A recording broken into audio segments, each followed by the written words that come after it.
200M KDG 200M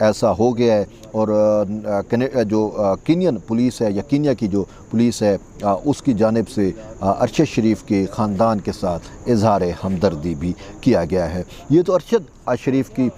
death سے متعلق یا قتل سے متعلق جو آفیشیل سٹیٹمنٹ ہے اس کے کچھ مدرجات میں نے آپ کو بتائے ہیں، لیکن ایک سٹار نیوز ہے اس کی جانب سے بھی ایک رپورٹ آئی تھی اور اس میں یہ کہا جا رہا تھا کہ ایک بچہ جو ہے وہ اغوا ہوا، تو اس بچے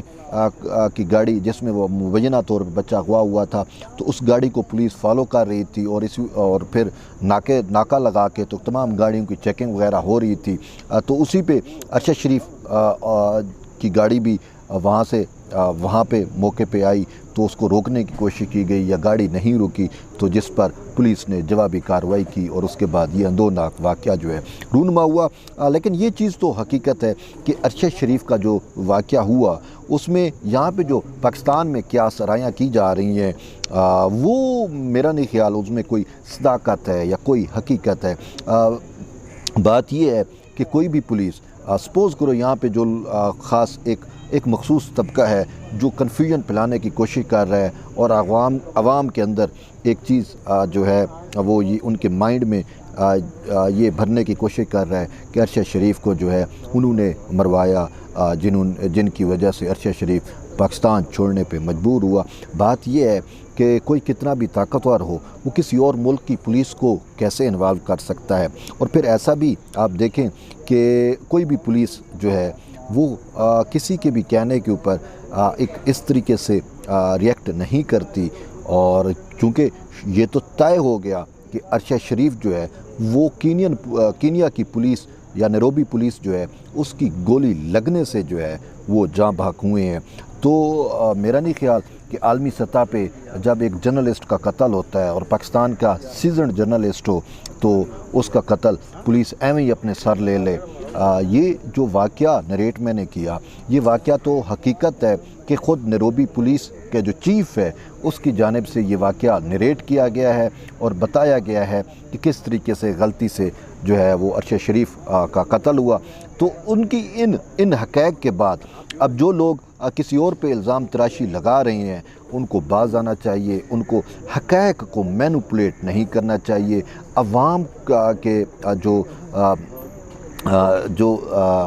جذبات ہیں ان سے نہیں کھیلنا چاہیے۔ عوام کے جذبات تو چلو پھر بھی، لیکن وہ جو فیملی ہے جو فیملی اس میں سفر کر رہی ہے ارشد شریف کی فیملی، ان کے جذبات سے تو مت کھیلیں۔ پہلے میں آپ کو بتاؤں کہ ارشد شریف جو ہے وہ اپنے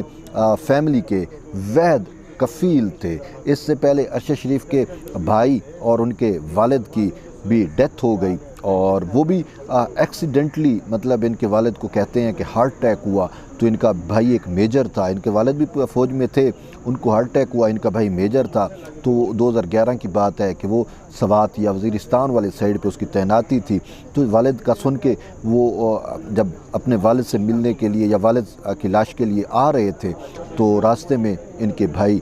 کے اوپر وہ کوئی کہتے ہیں گاڑی کا ایکسیڈنٹ ہوا، تو کوئی کہتے ہیں دہشت گردوں کا واقعہ ہوا، بہرحال موسٹلی لوگ یہی کہہ رہے ہیں کہ گاڑی کا ایکسیڈنٹ ہوا۔ اب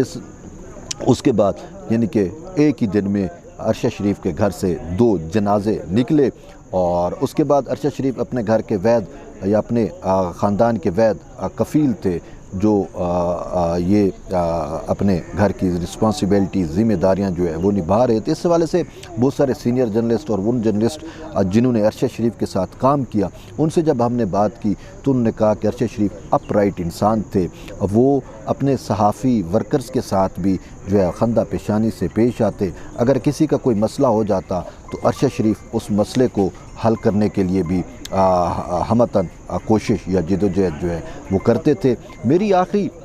ملاقات جو ارشد شریف سے چند ماہ پہلے ہوئی تھی، ایئر وے کے آفس میں جانا ہوا کسی کام کے سلسلے میں، تو وہاں ارشد شریف سے ملاقات ہوئی۔ بہرحال بات یہ ہے کہ جس کی جہاں پہ موت لکھی ہوتی ہے اب اس کو ویسے آ جاتی ہے۔ اب کوئی فیکٹ فائنڈنگ کمیشن بنتا ہے تو حقائق مزید سامنے آ سکتے ہیں۔ اس حوالے سے پاکستان کی جتنی بھی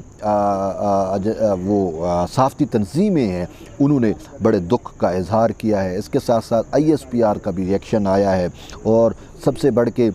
جو پاکستان کے حکومت ہے، خود شہباز شریف، وزیر اعظم شہباز شریف نے کینیا کے صدر سے بھی اس معاملے پہ گفت و شنید کی ہے، ٹیلی فون کی ہے، اور پھر وزارت خارجہ اس حوالے سے بہت زیادہ متحرک ہے۔ چیئرمین پاکستان پیپلز پارٹی وزیر خارجہ بلاول بھٹو زرداری نے کہا کہ ہم نے جو ہے وہ سفارتی سطح پہ اس معاملے کو اٹھایا ہے۔ میرے خیال میں شاید کینیا کے سفیر کو بھی بلایا گیا تھا تھوڑی دیر پہلے وزارت خارجہ میں، اور ان کی لاش کو بھی عزت و تکریم کے ساتھ پاکستان لانے میں وزارت خارجہ اپنا کردار ادا کر رہی ہے۔ تو یہ ساری چیزیں وقت کے ساتھ ساتھ نتھر کے سامنے آئیں گی تو ہم آپ کو مزید آگاہ کر سکیں گے۔ بہرحال تب تک کے لیے اجازت دیں، پھر ملتے ہیں ایک نئے ویڈیو کے ساتھ۔ اجازت دیں، اللہ حافظ۔